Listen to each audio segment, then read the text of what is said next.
I don't see any end in sight. Back in the day when I did move to Branson, Missouri, the Elvis fans would always ask, what are you going to do when the Elvis fans die out when there's no more of them? I'm like, that's a really good question. So I started thinking like that. And then as the years went on, they're not dying out. The younger generation is coming in. Yeah. So it's alive and it's stronger than ever. Look at the movie that just came out. Yeah. So his testimony, cream always rises to the top. Always. And Elvis and the Beatles, that's the way I look at it when it comes to music. Yeah. Everybody else is kind of floating around in here. I got you. So the very first one was called Elvis Explosion? The very first one, I did not know what to call it.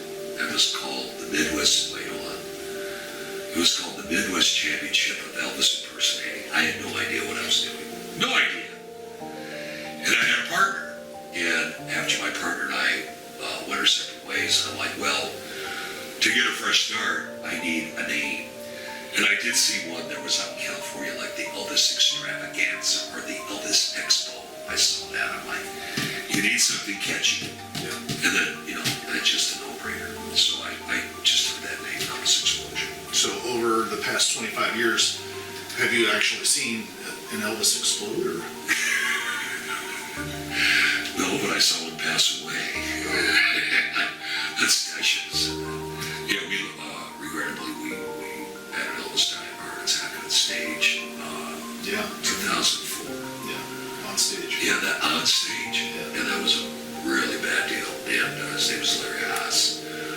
Great guy, super good friend of mine, and very beloved in the La Crosse area, very respected. And he died right on stage in an Elvis suit. Oh, wow. Yeah. And heart attack?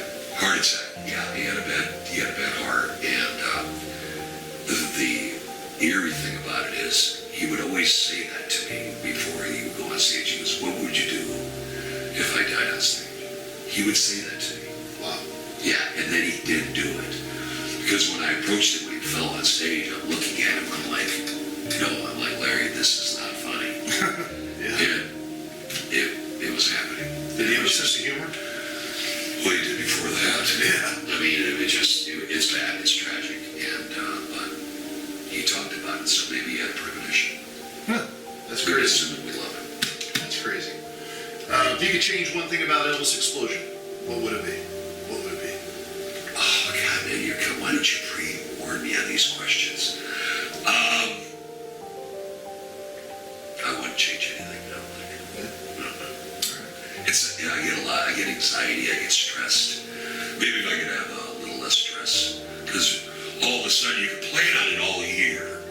Like an event like this, especially if you're wearing too many hats. Right. All of a sudden, all these moving parts are coming together right at the same time. Right. And some of the problems that people have are just the most minimal. You're not coming to me with this now. Right. You know what I mean? As we're trying to approach. But besides that, I think everything's pretty good. Okay. I got a great staff now. I mean, you're on board as a headliner and live streaming, and Jeff King and Sharon Jordan. My brother helps, and my niece Chelsea, she's great.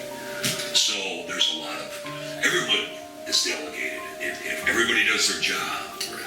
the thing kind of runs itself. Right. To a degree. Larry Tuttle, he's great. So all the staff members of Elvis Explosion, I really think quite a bit. Dan Barella, E-Rock, all those guys. Yeah. They all come into play. Yep, absolutely. Those are good guys, man. All those people.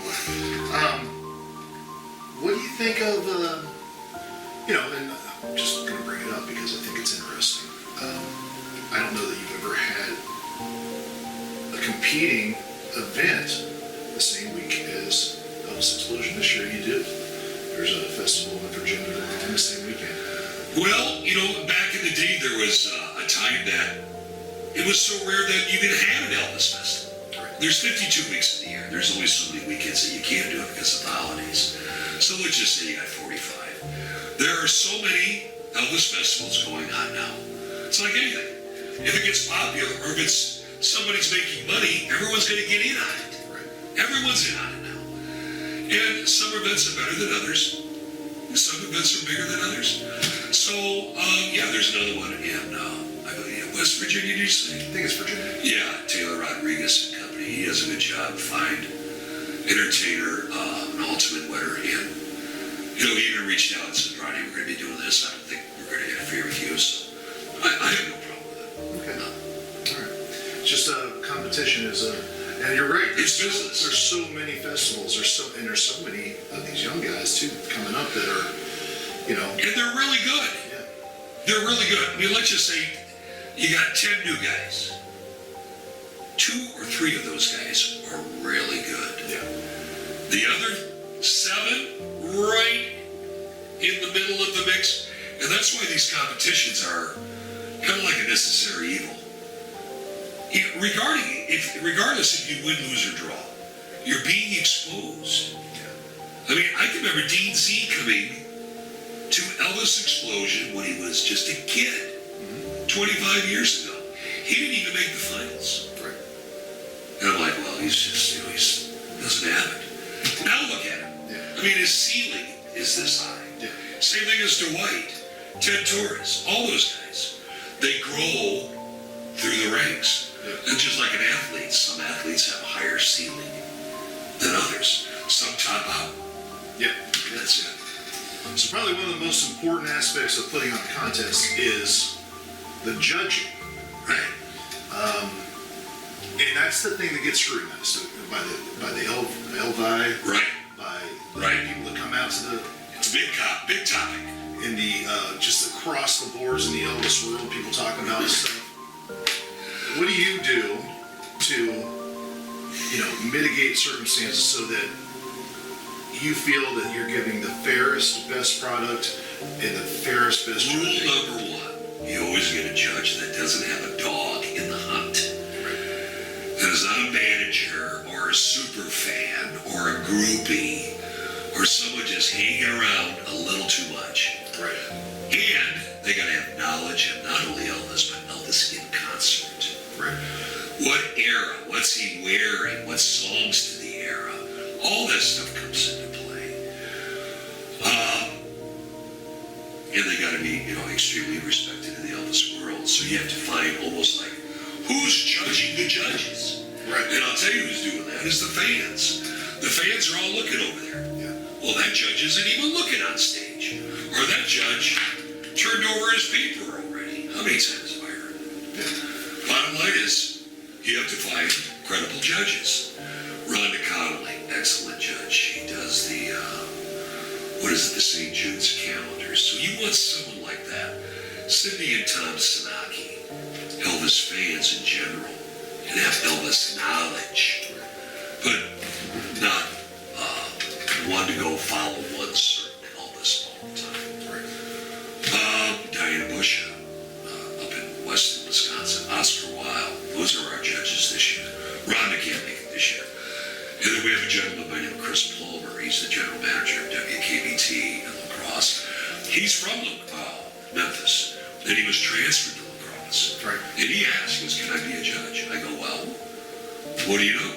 I mean, what's your qualifications? And he was just like talking like that. I go, you're in. Because he knew, if you know that he has the lingo and the knowledge, and once again, he doesn't have a dog in the hunt. Right. As a producer, and you, especially you as a live streamer, our job is just to put the best show on possible. We don't care who wins. No, that's what's funny. We don't care. A lot of people think that there's, in every contest, okay, I don't care who wins. everyone thinks that someone has, their guy. Now, Big conspiracy. He didn't win. to be fair, I did a contest one time. I'm not going to say who or where or whatever. Come on, tell me. I won't say nothing. I will say it was in Florida. Oh, I know who it is. Yes, I do. Anyways, it was in Florida, and I got second place somewhere. All right, and I was, listen, I get it, and it's subjective. Right. I felt like I did what I needed to do, but I got second place. And one of the judges came up to me after and said, "I'm sorry, honey. you were never going to win. Which was kind of like, wow. It actually made me feel better. Right. You know, but I just couldn't believe I was told that. Okay, I'm just going to chime on this because you brought it up. Yeah. There are certain Elvises that I think they're dead in the water. That's why you have to eliminate these types of judges. Because they simply just don't like you. Right. It has nothing to do with talent. Right. We're going to fix him. Yep. No matter what, out. Yep. And there's no basis on it. That's not a fair shake either way. Exactly. Whether we're going to shoo this guy in or we're going to eliminate this guy. Right. And the same thing even goes like with the ultimate competitions. The beauty of it is, it's an opinion. But there's a few of those guys I think that should not be wearing that crown. I should have shut this off. Forgive me. I thought I did. Anyway, there's a few of those. It's an opinion, and some guys that aren't wearing the ultimate. I think Donnie Edwards, Doug Church, yourself. God, there's a couple more that should be up there, and that should be. But once again, it's just my opinion. Yeah. So what does it matter? But it doesn't take nothing away from the other guys. I think EPE does a great job. My God. I mean, they really, really do the job right, those guys. I mean, when it comes to production. Why do you carry a baseball bat in your golf bag? Stalkers. Is that what it is? No, I don't know. Where did you come up with that question? Because I golfed with you. I think that's what we did. Yeah, there is a baseball bat. I just stuck it in there. I've never seen that in my life. Well, no, you did. Okay. All right. I knew you were going to ask something like that. Every year I think I've known you recently, you've done Elvis Explosion, and then you went to Vegas. Are you going to Vegas this year? No, not this year. My wife and I were celebrating our 7th wedding anniversary, and we got married September 15th, 2015. So that's when we go. Yeah. After Elvis Explosion, it's like everything's done. Yep. Everything's put to bed. Let's me and my wife go have a good time. Yep. So we generally take another couple couples, and we just go out there and just let loose. We're not going to go there this year. We're contemplating maybe going to London to see the Vikings play. Oh, really? Yeah, London. The Vikings are playing the Giants. Wait, they're playing the Saints. The Packers are playing the Giants. That's week 2. That's week 4, and that would be October 2nd. They're playing. So we're contemplating that. Anyway, I don't know what's going on in the world today. I don't even know if I want to go out in the United States, something like that. I get like that sometimes. I think like that. Sure. People target Americans. They hate us. I don't know. Do they hate us? I don't know.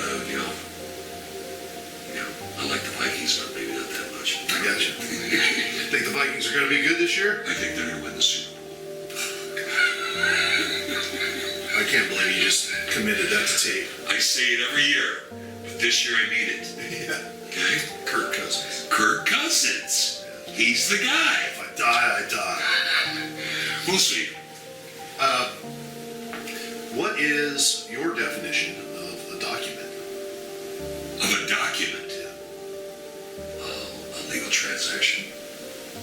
So if I was to say, hey, Ronnie, send me a list of contestants and put it in a document, what would you think of it? Oh, that's something I pass off to other. I'm computer.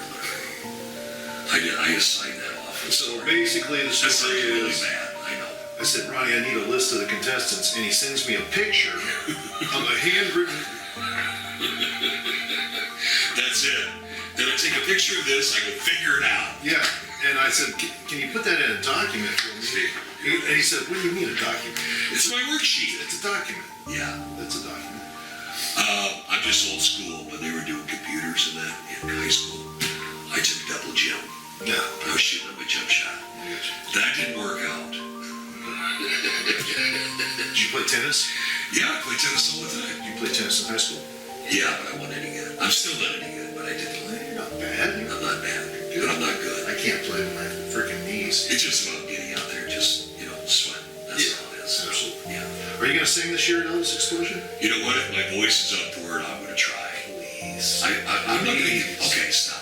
You got me on camera. Please. I'm not going to get up there and butcher myself. You never butcher anything. You know what? Bull shirt. Anyway. If you love me, let me know. Anyway. It's awesome. We'll see. We'll see. We'll try. A definite maybe. I love when you sing American. Oh, yeah. I do. Yeah. Thank you. Can you not take a compliment? I mean, what's going on? No compliments. But I appreciate you asking. You got to change your habit. Yes. Yeah. In the horn section, 9-piece. They're one of two bands sanctioned by Elvis Presley Enterprises. And they're fantastic. We love them. They're great musicians, every one of them. Yeah, I'm excited. Yeah, I'm pumped up too. I'm excited. And we've got Bill Christine out of Nebraska. Yeah. Great headliner. He's been a veteran of stage for like 25, 30 years. Did he have a show at one point in Branson? Yeah, he did. He played here for a number of years. Yeah. He came out to Legends with a group of his friends Great guy. a couple months ago. And this was the first time I think I met him and like, knew who I was meeting and all that. And it was cool. He was a nice guy. Yeah, he's got a big fan following. Yeah. Then we got Bill Cherry. Now, in my book, he's one of the most authentic Elvis tribute artists there is. I mean, there are Elvis illusionists, Elvis impersonators, Elvis tribute artists. This guy's like an Elvis actor. You know, he just, mannerism. If you watch him over a period of time, 10, 15 feet back, he'll put you in the zone. Yeah. He'll put you in the zone. Absolutely. You'll think you're watching Elvis. Absolutely. That guy. And that's what we want, guys like yourself. That can create that illusion. And that's what the folks come out to pay for. You know, That's what they want. I've never really, a lot of guys do this for different reasons. I have always looked at it as, I just want to entertain a crowd. I've never, So you're Ryan being Ryan. in an Elvis vehicle. Yeah, right. See, everybody takes their own definition of it. Yeah. Some guys are even trying to do the snarl. And that almost looks ridiculous when they do it. You know what I mean? Yeah. I really To a degree. what I enjoy is the fact that Elvis was, he was an amazing singer, an amazing good-looking guy, and he moved around and all that stuff. Absolutely. But at the end of the day, you can have a great singer and it not be entertaining. You can Right. have someone that looks exactly like him and not be entertaining. Exactly. You can have someone that moves amazing, but you're not really entertaining. Exactly. All that I want is for people to walk away and say, hey, They had a great time. You entertained them. Exactly.